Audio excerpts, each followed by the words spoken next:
आइए इन दोनों से बातचीत करेंगे, इस पूरे मामले को लेकर डिस्कशन करेंगे। बहुत स्वागत है आप दोनों का।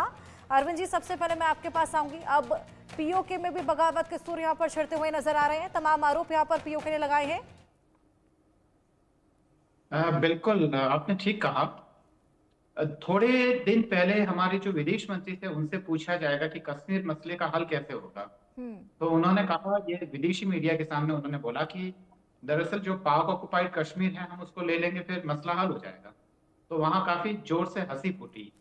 और सवाल ये है कि दरअसल पाकिस्तान अपने आप को भी नहीं संभाल पा रहा है और वो ये चाहता है कि जो पाकिस्तान की आवाम है वह उनको अपने साथ मिला ले। आपको देने के लिए क्या है? दूसरी बात यह कि हमने इंडिया न्यूज चैनल पर ही थोड़े दिन पहले इस चीज पे चर्चा की थी। तो पाकिस्तान को भले ही हम एक फेलियर स्टेट ना माने, पर पॉलिसी लेवल पे तो वहां बड़ा फेलियर हुआ ही है, हमें इसको तो मानना पड़ेगा।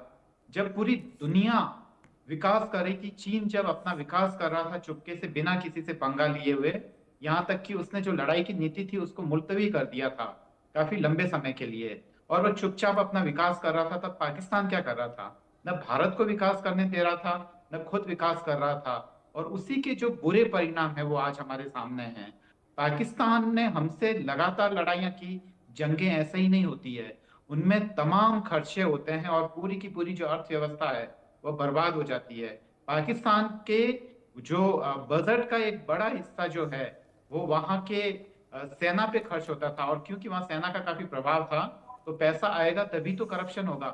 तो एक तरीके से जो जनरल जिया के टाइम से ही अगर हम देखें तो पाकिस्तान ने एक गलत नीति का अनुसरण किया है और भारत को तोड़ने की कोशिश की थी हमेशा से, और आज वही जो दुष्परिणाम है खुद पाकिस्तान भुगत रहा है। पाकिस्तान को शुरू से ही ये पता होना चाहिए कि देश की आजादी के टाइम से ही खैबर पख्तूनख्वा और बलूचिस्तान कभी भी पूरे मन से पाकिस्तान के साथ रहना नहीं चाहते थे।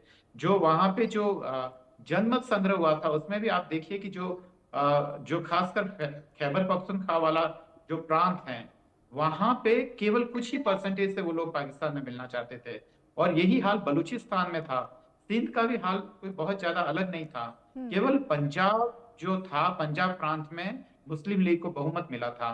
तो एक तरीके से जो झूठी राष्ट्रीयता के सहारे आप कितने दिन तक चलेंगे?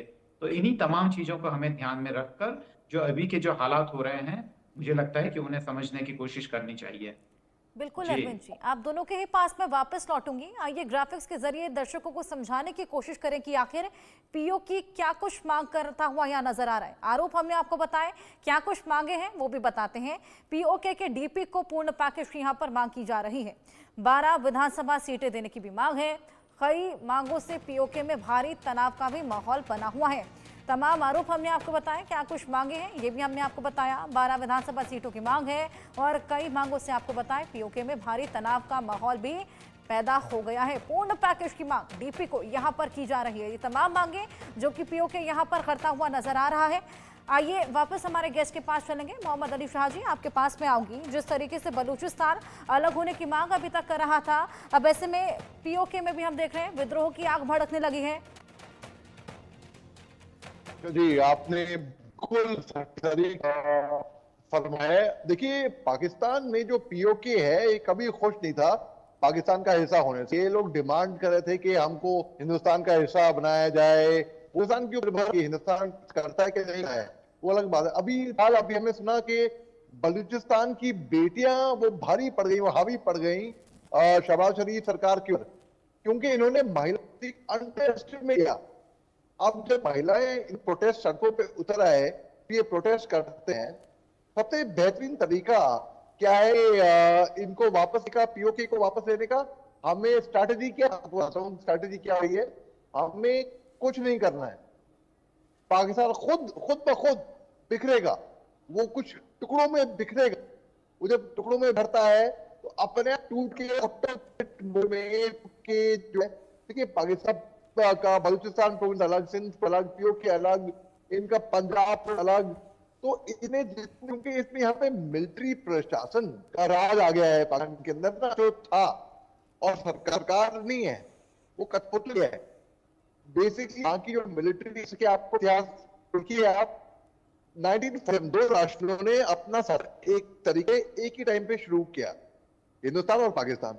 पाकिस्तान का जन्म तो बल्कि हमारे से कुछ घंटों पहले हुआ। उन्हें जन्म नहीं, मैं बोलूंगा सफर शुरू किया कुछ घंटों पहले। 1951 में लियाकत अली खान उनके पहले प्रधानमंत्री का असैसिनेशन हो जाता है। जनरल अयूब खान लेकर आते हैं जुल्फिकर अली भुट्टो को, जो कि इतने पावरफुल हो गए थे कि पूरा पाकिस्तान इनको डैडी के नाम से जाना करता था। फिर पाकिस्तान की आर्मी थ्रेटन फील करी, उन्होंने इन्हीं को ही फांसी पे लगाया हाई कोर्ट ऑर्डर के तहत, और फिर इनको ये मार दिया, असैसिनेट कर दिया इस तरीके से। फिर जनरल जियाउल हक लेकर आए थे नवाज शरीफ को, जो कि 1983 में पंजाब प्रोविंस ऑफ पाकिस्तान के फाइनेंस मिनिस्टर भी रह चुके थे। ये भगे भगोड़े हो गए, लंदन जाना पड़ा 3 हफ्ते की मोहलत लेकर के अपने इलाज के लिए जा रहे हैं, भगोड़े हो गए। आप देखिए जनरल बाजवा लेकर आए थे इमरान खान को, और बाद में ये कहानी मशहूर है कि इमरान खान को थप्पड़ भी पड़ा जनरल बाजवा से, जो हेलीकॉप्टर में उतरे, इनके लॉन में थप्पड़ तमाचा मारा और इमरान खान को बना दिया वहां। तो बेनजीर का सेक्शन हुआ था पाकिस्तान के अंदर। जनरल जो कारगिल वॉर के थे, उनका नाम बिल्कुल, परवेज मुशर्रफ उनका नाम ना बिल्कुल लेते ही एक तो कारगिल युद्ध की लड़ाई की यादें आ जाती है बिल्कुल, क्योंकि वो आर्किटेक्ट थे।